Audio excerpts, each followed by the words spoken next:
আসসালামু আলাইকুম। আমি আজ বানাবো ডাল দিয়ে ডিম দিয়ে বানানোর জন্য আমি প্রথমে ডালটাকে ভালো করে ধুয়ে নিয়েছি। তারপর ওতে পেঁয়াজ কুচি এবং টমেটো কুচি দিয়ে দিলাম।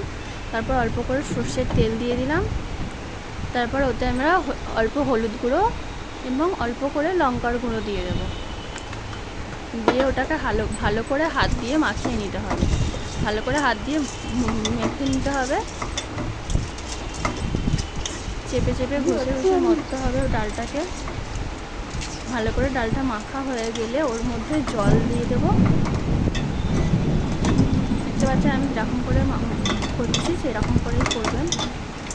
এবার এর মধ্যে জল দিয়ে গ্যাসটা জ্বালিয়ে আস্তে করে বসিয়ে দেবো, নাহলে ডালটা উতলিয়ে পড়ে যাবে।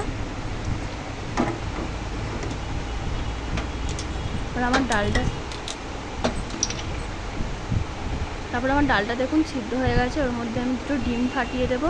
ডিমটাকে আস্তে করে ভেঙে ছেড়ে দিতে হবে, নাহলে ডিমটা ঘেঁটে যাবে। আস্তে করে ভেঙে দিয়ে ওটা চাপা দিয়ে দিতে হবে। এরপর আমি ডালটা বাগার দেওয়ার জন্য গ্যাসেতে একটা কড়াই বসিয়ে নেব। গ্যাসটা জ্বালিয়ে নিলাম। কড়াইতে অল্প করে তেল দিয়ে দেবো।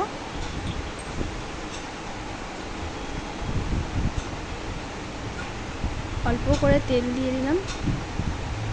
তেলটা হালকা করে গরম হয়ে গেলে ওর মধ্যে পেঁয়াজ কুচি এবং রসুন কুচি দিয়ে দেবো।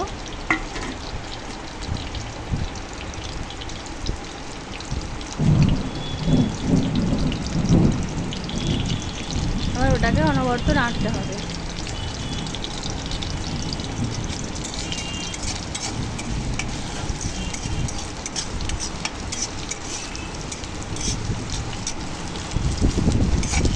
একভাবে রেখে দিলে ওটা পুড়ে যেতে পারে, তার জন্য ভালো করে নেড়ে নেড়ে ব্রাউন কালারের করে এটাকে ভেজে নিতে হবে।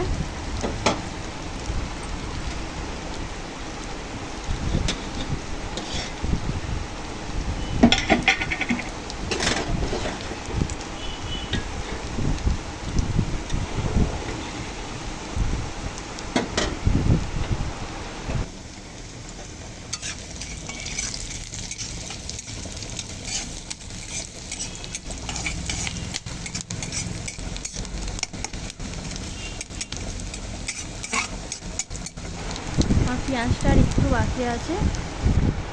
আমি দেখুন ডালটায় ডিমটা কীরকম করে দিয়েছি। আমার একটুকু ডিমটা ভাঙেনি।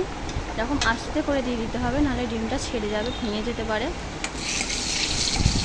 এবার আমার ওটা ভাজা হয়ে গেছে। তারপর আমি এটা তুলে ডালের মধ্যে দিয়ে দেবো।